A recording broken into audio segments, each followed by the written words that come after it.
the fact of the matter is, I referenced it, the settlement provided a structure that is new and is different. We are less than a year into employing that, and that's a really significant change, right? Like, it can provide an opportunity for schools to share revenue with athletes. It expanded the number of scholarships.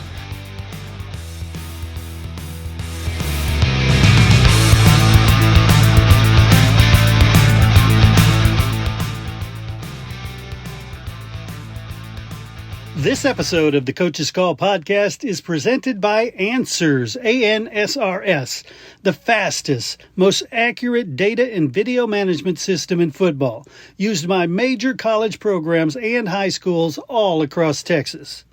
Instant insights from Answers speeds up the game planning process during the week, ensures that the tendency data is accurate, and provides play callers with real confidence to make the best calls during the game.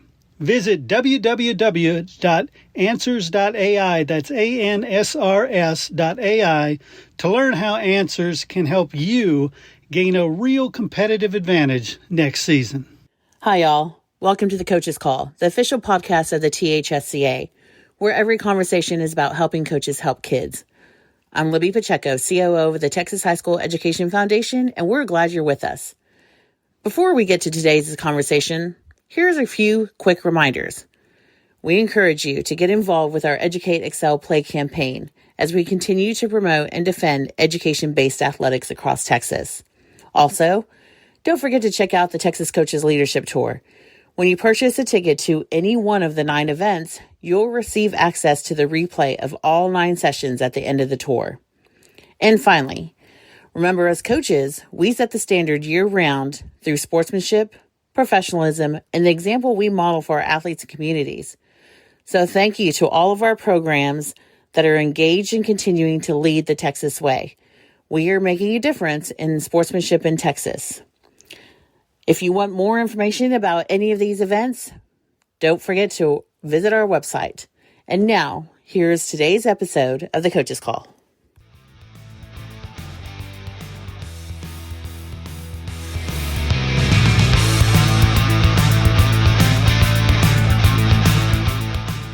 All right, everybody, welcome back to the Coach's Call. I'm Chris Daly.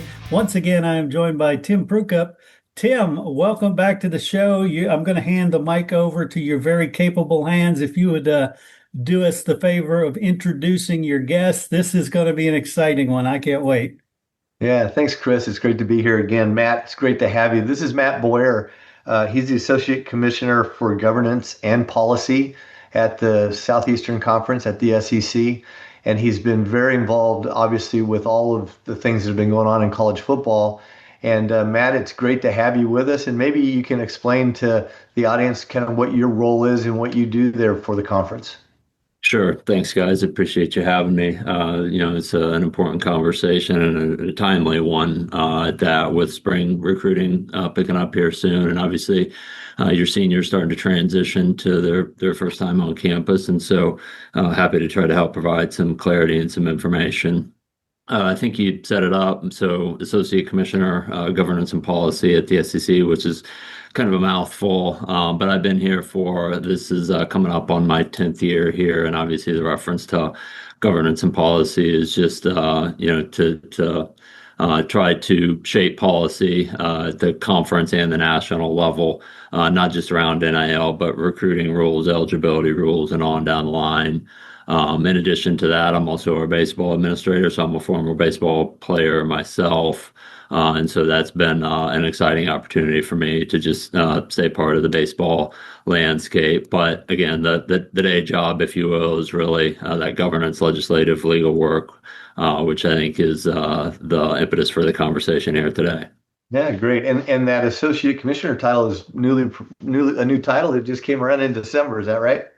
Yeah, that is. And so fortunate to elevate, into an associate commissioner capacity here. And, really have enjoyed my time in the SEC and, in time here, you always have the sense that the work is impactful and, same as a lot of our high school coaches, just to be able to feel like you're making a difference is something that's meaningful in your work.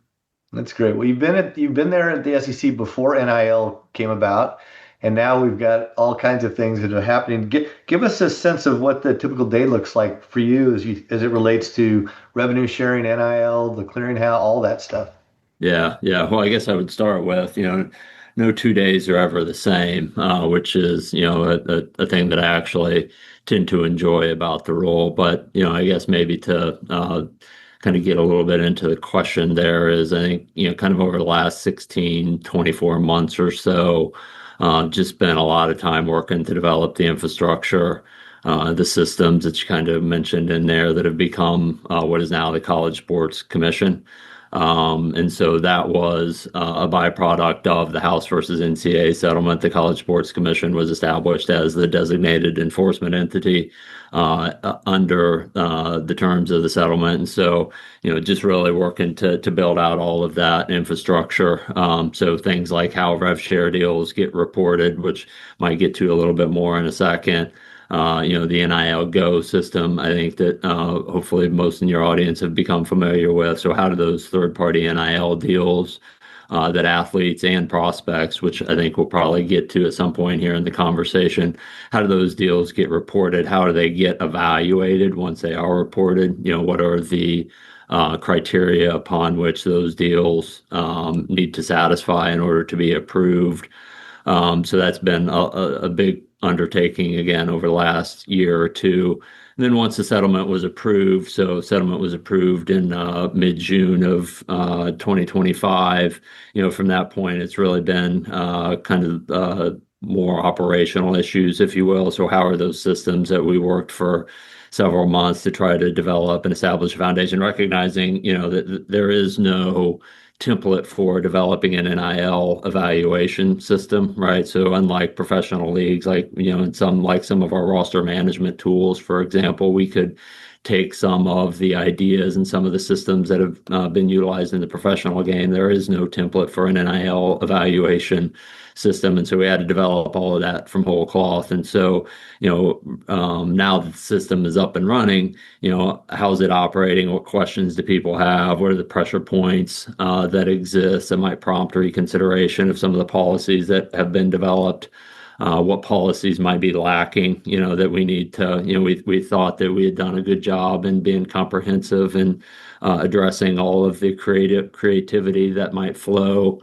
But didn't think of everything. So what holes do we need to try to cover up here? So a lot obviously within that, but I can tell you again, I'm not sure that there's been a day over the last 16 to 24 months where all this stuff wasn't front of mind in some capacity. So it's a big part of what we do here. So the Texas high school coaches across the state of Texas are on the front lines of recruiting for all the student athletes, and lots of them are feed into SEC schools. Where do you think you need to start with for them to get a sense of where this is going and what's important for them to know? Yeah, I think there are probably a lot of different ways that you could answer that. One is probably one of the more obvious. So there are kind of two components to the settlement in terms of how funds can be disseminated to athletes. One is the $20.5 million. That's the value. It's a 22% allocation of the autonomy conferences. So Big Ten, SEC, Big 12, and the ACC. 22% of the annual revenue that's generated by those conferences is now shared with athletes. So again, for this current year, that's about 20.5 million. That'll increase annually. But I just referenced that as kind of one of the streams by which schools can now be directly involved in providing funds to student athletes, whereas, opposed to several years ago, probably 3 years ago at this point, schools had to be completely hands-off and uninvolved in any type of NIL and economic activity. And so, I think it's pretty evident that led to the rise of collectives and other entities, which we might get to more later. But I think that's kind of one of the important takeaways is that the schools now can be directly involved through that revenue sharing opportunity. And then the other is the third party NIL component, which is your more traditional NIL activity. I think the game has really changed in that respect in a lot of ways. The traditional collective activity that I referenced a second ago. I think the important thing to note there is just those third-party NIL deals, as we call them now, have to be submitted and evaluated by the clearinghouse that we just talked about a second ago. And once they're submitted, they'll have to be evaluated under a couple, at least two important criteria there, that they'll have to have what's referred to as a valid business purpose. So it has to be a valid business entering into that third-party NIL deal, and it then has to be within what we refer to as a range of compensation. You might hear that referred to as kind of the market value. It's kind of synonymous with that as well. And so it has to, any third-party NIL deal has to kind of conform to those two criteria in order to be approved. And so, it's just important to note that the existence of those thresholds. And then I think the last thing that I just might mention here too is it's important to note that those requirements extend down to, especially for those third-party NIL deals in particular, extend down to deals that are entered into prior to enrollment or during high school. And that actually goes all the way back. The starting point for that is that prospects will have to submit deals once they enroll on a college campus. Will have to submit deals going back to the start of their junior year of high school. And so at the point in which they come onto campus and enroll, need to, within 14 days, submit any third-party NIL deals may have entered into during the last 2 years of high school.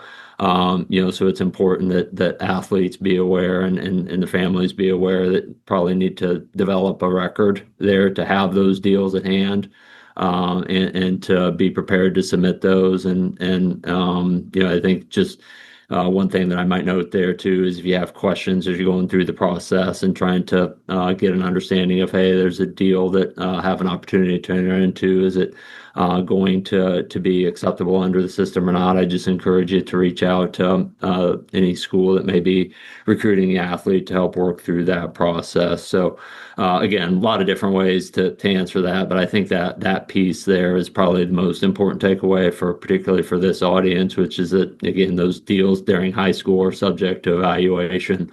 And so there is some regulation in that space now, and could ultimately carry an eligibility consequence if the deal doesn't conform to those standards that I referenced of having a valid business purpose and meeting the range of compensation. And so it's just important to note that, to be aware of that, because that'll come at you really quickly when the athlete enrolls, particularly if we're talking about in football. You enroll in let's say August, and then submit those deals, and your first game comes up really quickly. And so I think that's a really important takeaway for the audience, Tim. Yeah, that is. So in Texas, the UIL has determined that, or the state law in Texas is, you've got to be 17 years or older. And if you sign an NIL deal as part of your commitment to the school that you're going to, you can't receive any funds until you're actually on campus, if you want to maintain eligibility for UIL sports. So given that, what would you say to every Texas coach that they should be telling their parents right now to make sure that there's not something that happens that could affect their eligibility?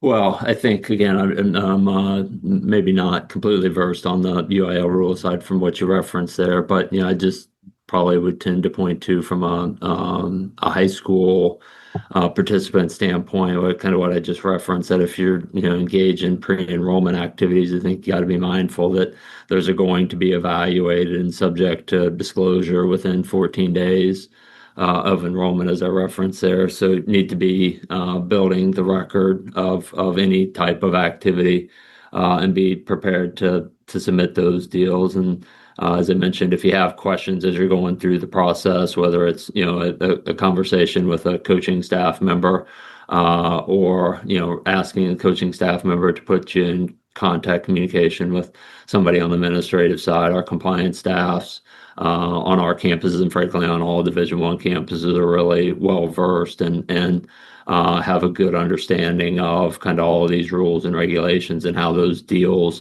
may or may not impact eligibility. And so anytime you're contemplating entering into an agreement to receive payment, I would highly suggest making sure that you've kind of done everything to get a full understanding of what could what impact could flow from that type of an arrangement. Great. That's good input. We hear the term pay for play. Can you help the coaches in Texas understand what does that mean? What are the restrictions around it? Like, how do you think about that?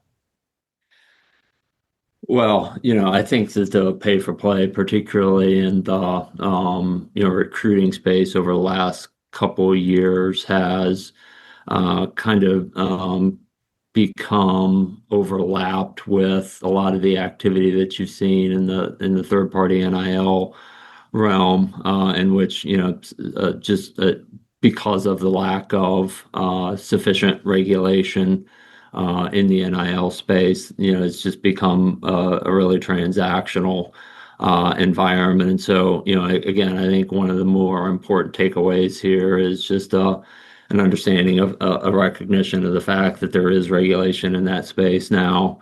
And so anytime you're entering into any type of an economic transaction, financial transaction, that you just need to recognize that and be aware of the fact that deal is going to have to be submitted and is subject to regulation where it maybe was not previously. And so, again, that's kind of that change in dynamics is something that I think is really critical for coaches and prospects and their families to be aware of.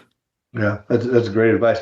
What are some mistakes you've seen kids make that they didn't see coming that coaches could be aware of that would be like, we got to watch out for stuff like that? Yeah, I mean, I think, again, there's over the last few years, just because of the shifting landscape around NIL, and the uncertainty around what the rules of the road are, I think you've seen just a lot of activity that's resulted in just trying to a cash grab, if you will, in certain instances. And so, I think one of the probably the most important thing, again, is it's a little bit of a broken record at this point, but just to be aware of that fact that, the rules have changed. And so, you might be in a situation in which you've got a family that had an athlete that went through the recruiting process a couple of years ago, highly unregulated environment. And now a sibling a couple years later.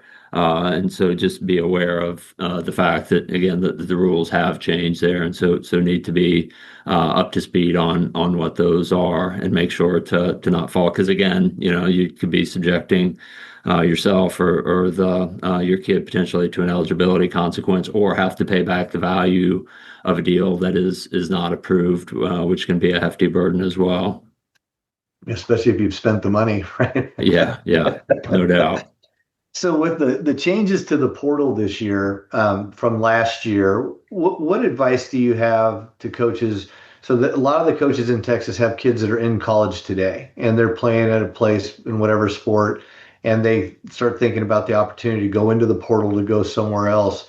What are the most important things that a coach should know to be able to advise the kids that played for him previously on things to think about when it comes to the portal and what that could mean to them?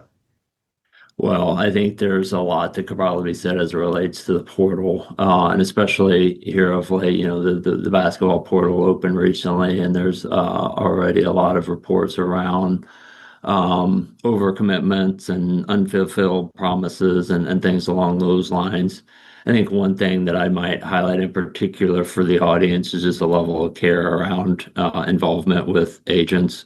I've heard a lot of discomforting information, and I don't want to paint with too broad of a brush. There are a lot of good, reputable, kind of well-meaning agents that are out there, but I think just players and their families to be aware that there are some that are not, and whether they're ill-advised or ill equipped and educated on kind of the way things work in the college athletic space, and therefore, not just ineffective in their representation of the athlete or, something even more predatory than that. We've heard a lot of reports of athletes just charging exorbitant rates for athletes compared to, what normal agents might charge for similar kind of NIL representation agreements. And so, I think the one thing just in particular that jumps to mind there would be just make sure that anytime considering dealing with an agent that doing the due diligence there, paying attention and knowing what you're signing up for, and that the individuals that is representing you and your child or somebody as part of your team, if you're a coach, that they have all of the information and are tracking along with that closely, because it's something that has, especially, and you can see in some of the national conversations, particularly in Congress, there's a growing eye towards some type of federal regulation around agents because of some of the really unfortunate situations that we've seen arise over the last couple of years in that realm. Yeah, yeah. What are your thoughts on the latest move from the president with his executive order about college athletics and things like that? What should coaches in Texas take away from those efforts and what's happening there, from your opinion? Well, I think the most important takeaway there, at least from my perspective, there's probably a couple of things that come to mind. One would be that, something that we've tried to stress upon our coaches and administrators is there's nothing that's particularly imminent coming from the executive order. So there's no rule of law or any type of immediately binding rule that comes from the executive order. So there are a lot of immediate questions around one-time transfer. Hey, it says 5-year period of eligibility. The executive order really is a bit of a directive to the college athletics landscape to say, hey, like we think this is a way that this should ideally work, and trying to put some weight behind that. And so there are some next steps there that would have to follow in order for anything there to be applicable. So I think that's one kind of important message, is that there's nothing in the executive order that establishes anything with any level of immediacy there per se.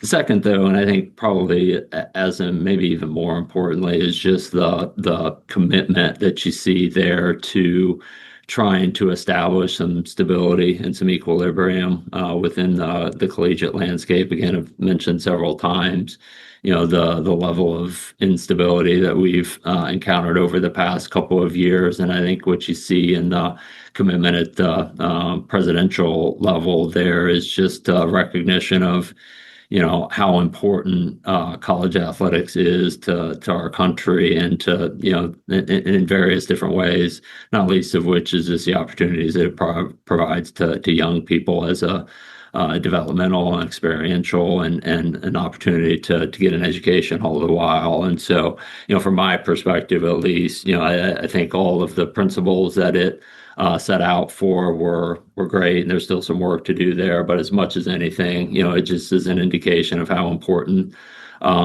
this intercollegiate athletics is, and is something that's important to the entire country. And so, commitment to making sure that we put every resource that's available behind creating some stability to maintain that system that we all really love. Yeah. But when I talk to coaches around the state, uh, they often say that we don't know where this is all going, right? It's almost it creates some sense of uncomfortable. I don't know what to tell my kids. I don't know where this is going. I don't know where they should do.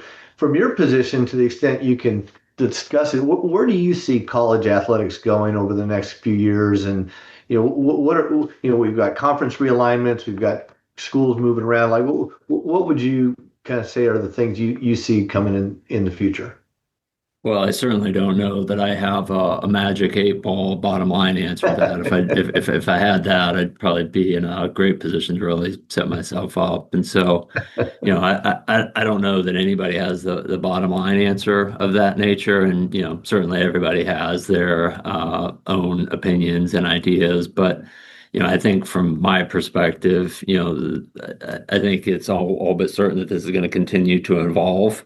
I don't think there's any question about that. I think, the fact of the matter is, I referenced that, the settlement provided a structure that is new and is different. We are less than a year into employing that, and that's a really significant change, right? Like, you provide an opportunity for schools to share revenue with athletes. It expanded the number of scholarships that are available to athletes. So I mentioned my baseball experience. Historically, baseball had only been able to afford 11.7 equivalency scholarships. They can now afford up to 34 scholarships. Like, something like that really gets lost in a lot of this, but that's a really impactful piece of kind of and a good representation of the amount of change that we've experienced over the last couple of years. And so, I think we're still trying to find our way through some of that. Change is hard. I think there are going to continue to be bumps in the road. But again, going back to the level of commitment at the presidential level, I think, is just a tie to how important this all is. And so, I don't know where we'll end up, but I can assure you that it won't be for a lack of effort and a lack of really thoughtful evaluation of what's the best way to continue to provide those kind of world-class opportunities and experience, and again, this intercollegiate athletic system that is so valued. Yeah. Well, as we kind of wrap this up, the SEC has always been known as one of the predominant conferences, and a lot of great stuff happens across those school campuses. Anything that you'd like to share about the SEC and what you guys are looking at as far as why the SEC is such an important place to think about when you're being recruited, whether it's, to the schools you're going to or the way that you guys are managing the conference? Well, I'll leave the recruiting pitch to our experts, who are our coaches, who could and certainly do a far better job of that than I ever will. But yeah, I mean, it's just, I think the success, the traditions, the pageantry of the SEC speak for themselves. Like I said, I don't know that I need to do anything to try to sell that, especially for folks in this audience who are familiar with all of that. And so, I'm just thankful to be a part of it as a kid who grew up in the Midwest and saw the SEC from afar. To have the opportunity to be a small part of that is something that I treasure and value every day. And I know a lot of people within the state of Texas play a big role in our success, both historically and moving forward. So just thankful for everybody who is a part of that and will be a part of that, which is a big part of your audience. And so I thank you for having me on today, and hopefully something in here was of value for some folks. Well, I'm sure it was. Coaches are going to love to hear your comments and your thoughts. This has been very helpful, Matt. We really appreciate your time, and we look forward to talking to you again in the future. And Texas is SEC country now, so really exciting times around here as a result of that. For sure. I'm actually heading out to College Station tomorrow for the big weekend baseball series. Texas is heading over to Texas A&M, so I'm looking forward to that. But you're right, like it has become very much SEC country in Texas. So yeah, I appreciate you having me on, and happy to do what I can to help. And if anything I can do for you or anybody, feel free to reach out. Great. Thanks, Matt. Chris, I'll toss it back to you. Cool. Thank you so much. And Matt said it best when he said that recruiting is going to continue to evolve. And that's all the more reason why you should be tuning into this show all the time, because we've got such great stuff. Thank you, Tim, so much for your deft handling of the microphone. And thank you, Matt, for being a guest and all the great information you provided. Thanks a lot, guys. Hey coaches, did you know we're now offering shows for all sports? That's right, whether it's basketball, volleyball, softball, baseball, football, soccer, you name it, we've got you covered. If you're looking for a way to showcase your program, promote your players, and highlight the amazing things happening with your team, our coaches shows are the perfect solution. Plus, our business model lets you or your booster club raise money while building excitement and support for your program. Don't miss the opportunity to take your team's story to the next level. Find out how you can get your very own coaches show. Reach out to Chris at 713-269-4620 today. That's 713-269-4620, because every team deserves the spotlight.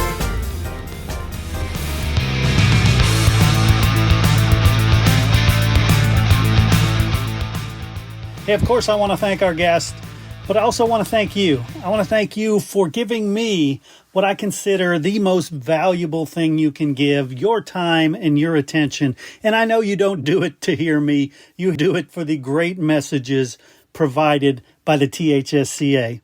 And hey, if you'd like to associate your company with the THSCA and the Coach's Call podcast, limited sponsorship opportunities are available. You can reach out to me, Chris Daly, 713-269-4620, or head over to my website, freshmediaworks.com. Once again, thank you so much for supporting Texas high school coaches. Please share this show out to everybody you can so that we can help share these important messages. Thanks again, and we'll catch you next time on The Coach's Call. The interviews in this show are brought to you by the Texas High School Coaches Association. THSCA provides to its more than 26,000 members access to the people, events, tools, and resources to help them thrive in the profession, become trusted leaders in their communities, and live balanced and successful lives. The work and sacrifice coaches do every day is vital to the development and success of student athletes. The THSCA supports these efforts. We fight for every coach, provide them with the connections and resources to improve their lives, and help all student athletes throughout the state enjoy lasting success. The mission statement is simply this: to help and serve Texas high school coaches as they work to help and serve student athletes. Helping coaches help kids. For more information on the THSCA, visit www.thsca.com.